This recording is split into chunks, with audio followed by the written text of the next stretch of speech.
Class 12 physics chapter number 1 electric charge and electric field. सबसे first lecture हमने देखा था proper definition of the electric charge and electric field. कहीं ना कहीं हमने इलेक्ट्रिक चार्ज को कंपेयर करा था मास से। फिर हमने उसके बाद हमने कूलॉम्स लॉ देखा है, प्रिंसिपल ऑफ सुपरपोजिशन देखा है, इंटेंसिटी ऑफ इलेक्ट्रिक फील्ड देखा है। आप सभी को मैं थोड़ा सा रिकॉल कर दूं, intensity of electric field that means E equal to 1/4 pi epsilon naught charge upon में डिस्टेंस का होल स्क्वायर। कहीं ना कहीं मैं इस बात को बार बार रिकॉल इसलिए कर रहा हूँ क्योंकि मुझे ये जो डेरिवेशन है इसमें इंटेंसिटी ऑफ इलेक्ट्रिक फील्ड का बहुत ज़्यादा यूज़ होगा। ठीक है, आपको याद है intensity of electric field E equal to 1/4 pi epsilon 0 charge upon में डिस्टेंस का होल स्क्वायर। ठीक है, ध्यान से देखिए। ठीक है, आज हमारा जो डेरिवेशन है, जो हमारा क्वेश्चन है, ठीक है, उसका नाम है एक्सिल पोजीशन। ठीक है, पेपर में क्वेश्चन किस तरह से पूछा जाता है। ठीक है, derive a derivation to determine intensity of electric field due to axial position. इसको इक्वेटोरियल लाइन भी बोला जाता है, इक्वेटोरियल पोजीशन भी बोला जाता है। ठीक है, मैं कहीं ना कहीं फिर से आपको याद दिला दूं, आज हम पढ़ रहे हैं एक्सिल पोजीशन। ठीक है सर, एक्चुअली पोजीशन के बारे में हम चर्चा कर लेते हैं। तो ध्यान से देखिएगा, पोजीशन क्या होता है सर। ठीक है, पोजीशन दो तरह की होती है, एक एक्सिल पोजीशन और दूसरा होता है ब्रॉड ऑन साइड पोजीशन। ठीक है, जैसे अगर जो पर्टिकुलर ये हमारा एक रोड है, ठीक है, ये से और नो, तो इसी रोड पे अगर जो हम उसकी एक्सिस में जा रहे हैं, हमारा ऑब्जर्वेशन पॉइंट क्या है उसी की एक्सिस में है, तो हम उसको एक्सिल पोजीशन बोलेंगे। और अगर जो हमारा ऑब्जर्वेशन पॉइंट, ठीक है, ब्रॉड साइड पे होता, चौड़ी वाली डायरेक्शन में होता, तो मैं उसको ब्रॉड एंड पोजीशन बोलता। याद रहेगा। तो कहीं ना कहीं हमारा क्या आ चुका बेटा, एक्सिल पोजीशन। आज हमको क्या पढ़ना है, एक्सिल पोजीशन। एग्जाम में क्वेश्चन किस तरीके से पूछा जाएगा, derive a derivation to determine intensity of electric field. Derive a derivation to determine intensity of electric field due to axial position. अब जब आप बोर्ड एग्जाम में किसी क्वेश्चन को करते हैं तो क्वेश्चन को सिस्टमेटिक तरीके से करने के लिए सबसे पहले आपको डायग्राम ड्रॉ करना है। अगर जो कोई भी डायग्राम होगा तो उसका एक्सप्लेनेशन होगा। किसका एक्सप्लेनेशन, डायग्राम का एक्सप्लेनेशन। याद रहेगा स्टूडेंट्स। फिर उसके बाद उसका mathematical portion that means derivation जब कंप्लीट हो जाएगा तो सर हम उसका केस स्टडी करेंगे, और अगर जो किसी क्वेश्चन में स्पेशल केस है तो हम उसको भी कैलकुलेट करेंगे। आई होप आपको मेरी बात समझ आ रही होगी। ठीक है, हमारा क्वेश्चन है एक्सिल पोजीशन। ठीक है, जैसा कि अभी मैंने आपको समझाया एक्सिल पोजीशन मतलब क्या होता है। ठीक है, ध्यान से देखेंगे। हाँ, सबसे पहले हमारे इस क्वेश्चन में हमारे लिए ए बी क्या है, ए ध्यान से दिख रहा है आपको, ए, ठीक है, एंड बी। ठीक है, ये ए और बी इलेक्ट्रिक डायपोल को रिप्रेजेंट कर रहे हैं। सर इलेक्ट्रिक डायपोल क्या होता है, जैसा मैंने आपको बताया, electric dipole that means are two unlike charges. दोनों चार्ज एक दूसरे के ऑपोजिट होने चाहिए। अगर जो एक तरफ पॉजिटिव है तो दूसरी तरफ नेगेटिव है तो पॉजिटिव। ठीक है, that means are two opposite charges consist with very small distance. दो ऑपोजिट चार्ज को बिल्कुल एक दूसरे के क्लोज रखा, मतलब उन दोनों के बीच की डिस्टेंस कितनी है, बिल्कुल मिनिमम। तो उस सिस्टम को हम क्या बोलते हैं, इलेक्ट्रिक डायपोल। याद रहेगा सर। तो हमने सबसे पहले बोला ए बी क्या है, एक इलेक्ट्रिक डायपोल। इतनी बात समझ आ गई। सर ए बी क्या है, इलेक्ट्रिक डायपोल। तो हमने ए पर अगर जो पॉजिटिव चार्ज लिया है तो बी पे कौन सा चार्ज हो जाएगा, नेगेटिव चार्ज। बोले इतनी बात समझ आ गई। सबसे पहले हमने क्या बोला है यहाँ पर ए बी, तो ध्यान से देखिए लिख रहा हूँ मैं, let us consider A B is a electric dipole. हमने सबसे पहले बोला ए बी क्या है, एक इलेक्ट्रिक डायपोल जिसके ए पर पॉजिटिव चार्ज है और बी पे क्या है, negative charge. Consist to unlike charges plus Q and minus Q. ठीक है, ए पर पॉजिटिव चार्ज है और बी पर नेगेटिव चार्ज है, डिपेंड्स ऑन यू। आप ए पर नेगेटिव और बी पर पॉजिटिव चार्ज भी ले सकते हैं। ठीक है, दोनों के बीच की जो डिस्टेंस होती है उसको हमेशा इफेक्टिव लेंथ बोलते हैं। I repeat my word, effective length. ठीक है, तो हमने बोला effective length of electric dipole will be equal of 2L। ठीक है, ये जो 2L है ये एक स्टैंडर्ड सिंबल है। हर डेरिवेशन में इफेक्टिव लेंथ को मैं 2L से रिप्रेजेंट करूंगा, मतलब कहीं ना कहीं a distance between A and B, तो मैं बोल सकता हूँ AB will be equal of 2L। मैंने अभी तक 3 बातें बोली है। ए बी इलेक्ट्रिक डायपोल है, ए पर पॉजिटिव चार्ज है, बी पर नेगेटिव चार्ज। इन दोनों के बीच की distance effective length represented by 2L। Now अब हमने, ठीक है, डेरिवेशन को करने के लिए, ठीक है, रिजल्टेंट हमेशा ना तो पॉजिटिव एंड से निकलता ना तो नेगेटिव से, टोटल मतलब सेंटर से निकालेंगे। तो हमने यहाँ पर एक सेंटर को डिटरमाइन करा, उसको कितना बोला, O। Let we consider O is a centre of electric dipole. O क्या है, हमारा सेंटर। अगर जो हम यहाँ पर मैथमेटिकली बात कर रहे हैं, अगर जो ये टोटल डिस्टेंस 2L है तो हमारा सेंटर O है, तो A से O इसका हाफ पार्ट होगा और O से B सेकेंड हाफ पार्ट होगा। तो मैं बोल सकता हूँ, ठीक है, टोटल 2L है तो ये कितना हो जाएगा L, और ये वाला पार्ट भी कितना हो जाएगा L। तो मैंने 4th लाइन में लिखा है, जरा ध्यान से देखिए, ठीक है, let O is a centre of dipole. मान लीजिए O क्या है, इसका सेंटर, तो AO equal to OB equal to L। बात समझ आ रही है, AO equal to OB equal to L। आपको ये बात समझ आ गई सभी को? ठीक है, बिल्कुल प्यार से देखिए सभी।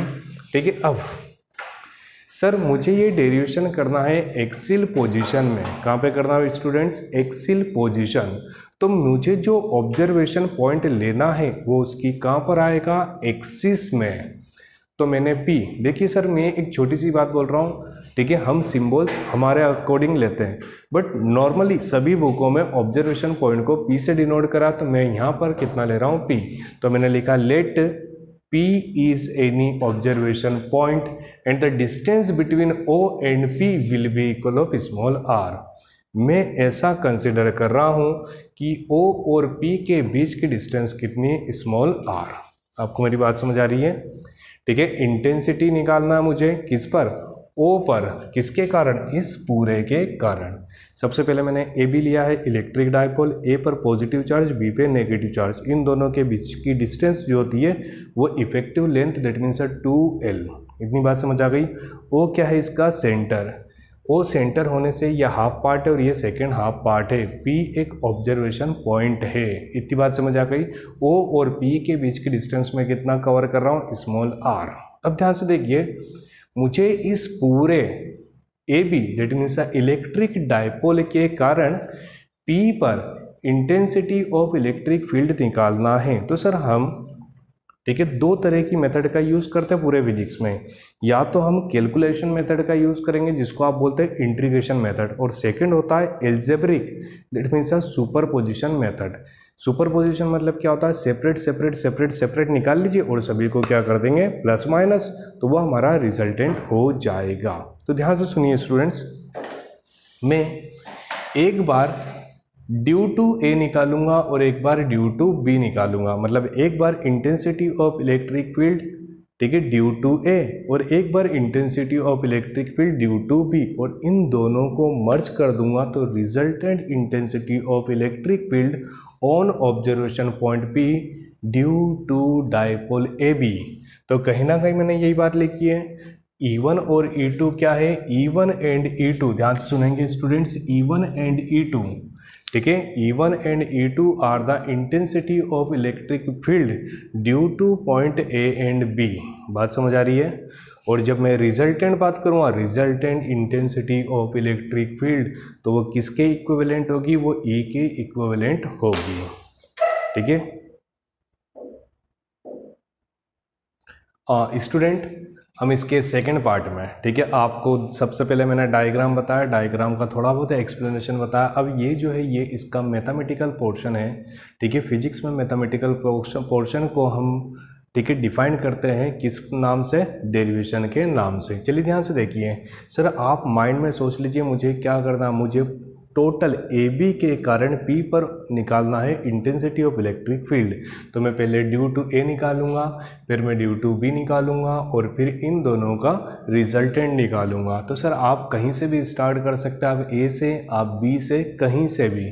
तो मैंने लिखा intensity of electric field on point P, कौन से पॉइंट पे निकालना, पी पर, ड्यू टू ए। बिल्कुल प्यार सुनिए, intensity of electric field on point P, P पर, due to A. Due to A जब बोल रहा हूँ that means a positive charge, तो आप यहाँ पर जो मैं बोल रहा हूँ ड्यू टू पॉइंट बी, आप यहाँ पर लिख भी सकते हैं, ठीक है। ड्यू टू पॉइंट बी बोला तो यहाँ पर नेगेटिव चार्ज आएगा, और ड्यू टू ए बोल रहा हूँ तो यहाँ पर कौन सा चार्ज आएगा, पॉजिटिव चार्ज। चलिए, ठीक है। एज अ प्रीवियस लेक्चर, आपने लास्ट लेक्चर में देखा होगा इंटेंसिटी ऑफ इलेक्ट्रिक फील्ड का फॉर्मूला क्या होता है, ठीक है। इंटेंसिटी ऑफ इलेक्ट्रिक फील्ड का फॉर्मूला, ठीक है, इंटेंसिटी ऑफ इलेक्ट्रिक फील्ड का फॉर्मूला कितना होता है, 1/4πε0 चार्ज अपॉन में डिस्टेंस का स्क्वायर। फिर से सुनिए मेरी बात, ठीक है, मैं बार बार बोल रहा हूँ, मुझे इंटेंसिटी ऑफ इलेक्ट्रिक फील्ड निकालना टोटल, तो मैं पहले, ठीक है, ड्यू टू ए, फिर मैं ड्यू टू बी और दोनों का रिजल्टेंट निकालूंगा, ठीक है। ध्यान से देखिए,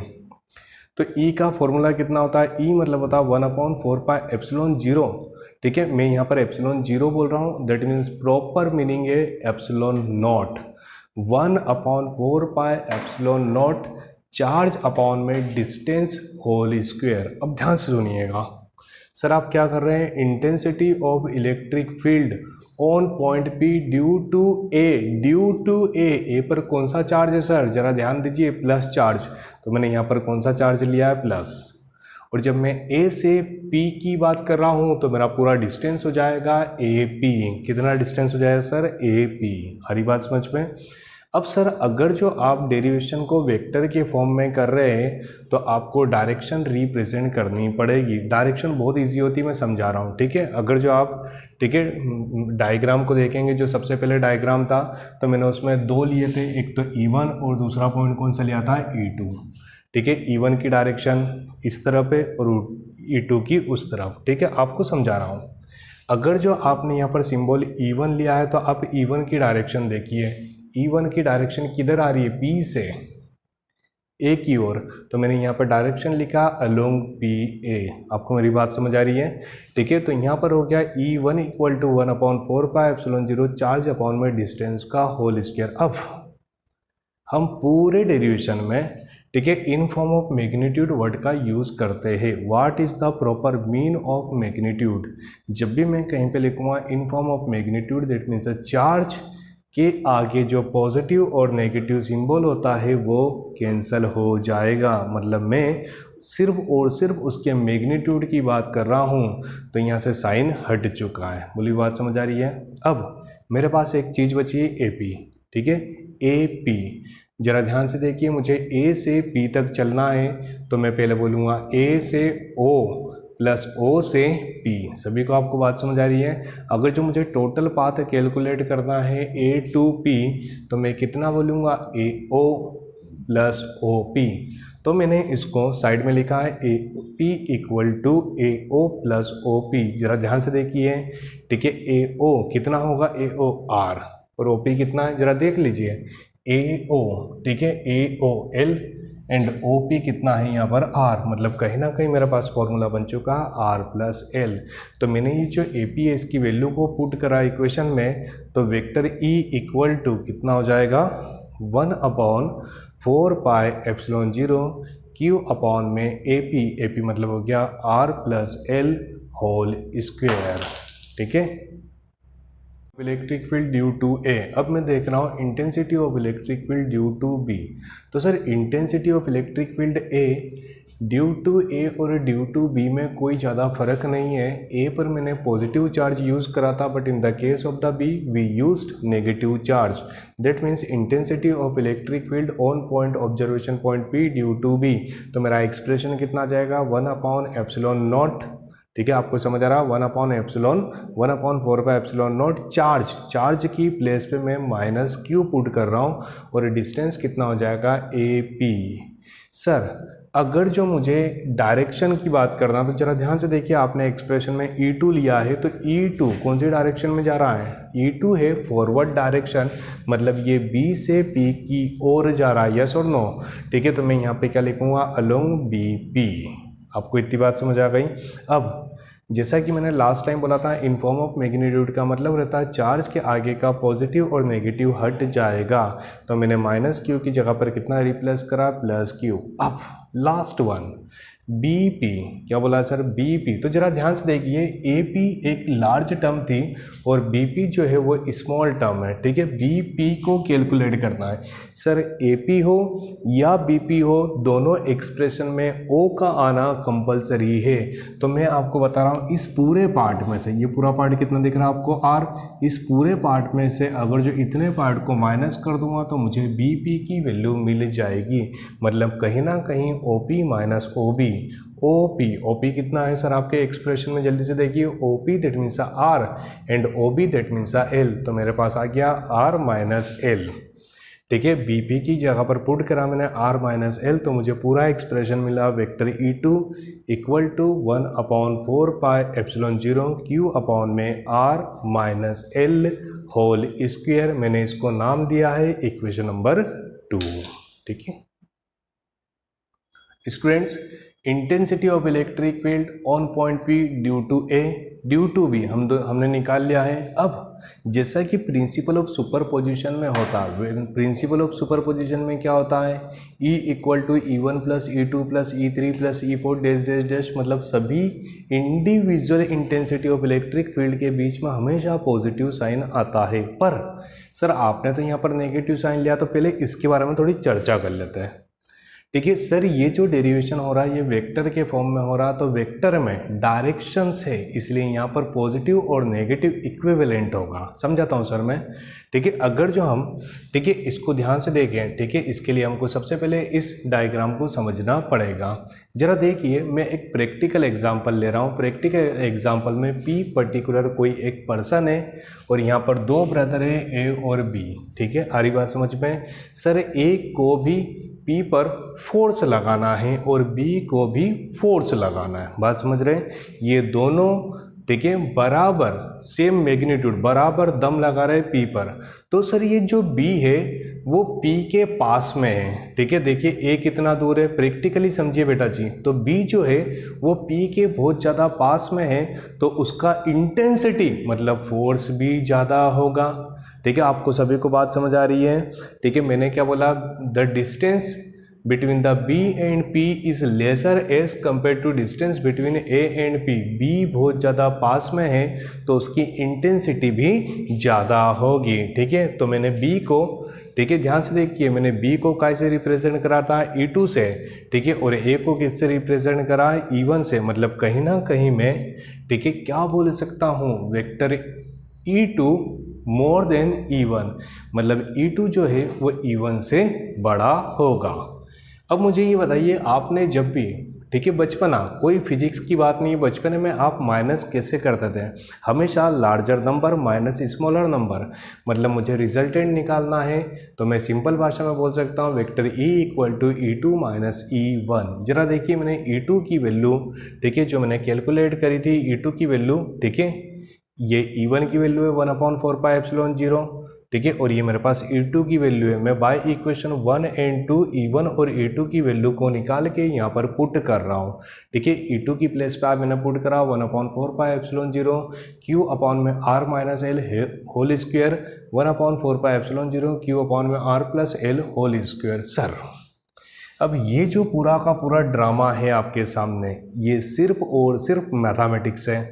तो सर मैथमेटिक्स में क्या होता है? जो भी हमको एक जैसा टर्म दिख रहा, 1/4 पाई एप्सिलॉन 0 इधर भी है, 1/4 पाई एप्सिलॉन 0 इधर भी है, तो हमने कॉमन निकाल लिया। ऊपर Q इसमें भी दिख रहा, न्यूमरेटर में Q इधर भी दिख रहा, तो हमने Q को कॉमन निकाल लिया। ठीक है, जो भी हमारा कॉमन आ चुका है, बचा हुआ पोर्शन हमने ब्रैकेट में यूज़ कर लिया। अब सर ठीक है। जब भी किन्हीं दो रेशनल नंबर के बीच में नेगेटिव साइन होता है, रेशनल नंबर मतलब सर ये अपॉन के फॉर्म में, ठीक है, तो इन दोनों के बीच में नेगेटिव साइन हो या पॉजिटिव साइन हो, सिर्फ और सिर्फ एलसीएम मेथड का यूज होगा। तो एलसीएम मतलब क्या होता है, क्रॉस मल्टीप्लाई, इधर वाले का इधर इंटू, इधर वाले का इधर इंटू, नीचे वाले का नीचे इंटू। अब जरा देखिए r plus L whole square, sir मैं इस r प्लस एल को a प्लस बी के होल स्क्वायर से कंपेयर करूंगा और r माइनस एल को a माइनस बी के होल स्क्वायर से कंपेयर करूंगा। ठीक है, आप मेरी बात समझ पा रहे हैं। ये a प्लस बी का होल स्क्वायर है, a square plus B square plus 2ab, but in the case a minus B का होल स्क्वायर है a square plus B square minus 2ab। मैं अपनी बात को यहाँ समझा रहा हूँ। ठीक है, a square plus B square minus 2ab, but bracket के बाहर नेगेटिव साइन होने के कारण, ठीक है, ब्रैकेट के बाहर नेगेटिव साइन है, ठीक है, तो जहाँ पर माइनस आना चाहिए था वहाँ पर प्लस हो जाएगा और प्लस की प्लेस पे माइनस हो जाएगा। ठीक है, आपको मेरी बात समझ आ गई। ध्यान से देखिए, ये आर स्क्वायर जो है पॉजिटिव है और ये आर स्क्वायर नेगेटिव है, ये एल स्क्वायर पॉजिटिव है और ये एल स्क्वायर नेगेटिव है। ठीक है, 2 times R L and 2 times R L, ठीक है, कितने हो जाएंगे, 2 and 2 will be equal of 4। ठीक है, आ रही बात समझ में। बट सर जैसे आपको ये स्टेप आ जाती है, ठीक है, q अपॉन में 4πε0 4rl अपॉन में R square minus L square whole square. तो सर हमारे माइंड में सिर्फ और सिर्फ ये बात होनी चाहिए। ठीक है, हमने कई डेरिवेशन देखे हैं, ठीक है, जिसमें electric dipole moment Q into 2L equal to P। मैं बार बार बोल रहा हूँ Q इंटू 2L मुझे चाहिए, तो मैंने इस एक्सप्रेशन जहाँ पर 4 है तो मैंने उस 4 को सेपरेट करा 2 इंटू 2 के फॉर्म में। ठीक है, R और L को मैंने डिवाइड करा L और R में, तो मुझे Q इंटू 2L इसकी प्लेस पे कितना मिल जाएगा, मुझे P। तो मेरा एक्सप्रेशन हो जाएगा P into 2R। P into 2R, तो मैं लिख सकता हूँ 2PR। कितना पुट कर सकता हूँ मैं इसको, 2PR। सर मेरा डेरिवेशन किसका है, intensity of electric field. The SI unit of intensity of electric field newton per coulomb. I hope आपको ये समझ आया होगा। ये पूरा expression resultant intensity of electric field due to axial position है। आ रही बात समझ में, ड्यू टू ब्रॉडन साइड करेंगे तो एक्सप्रेशन चेंज हो जाएगा। ठीक है, आई होप आपको ये समझ आया होगा।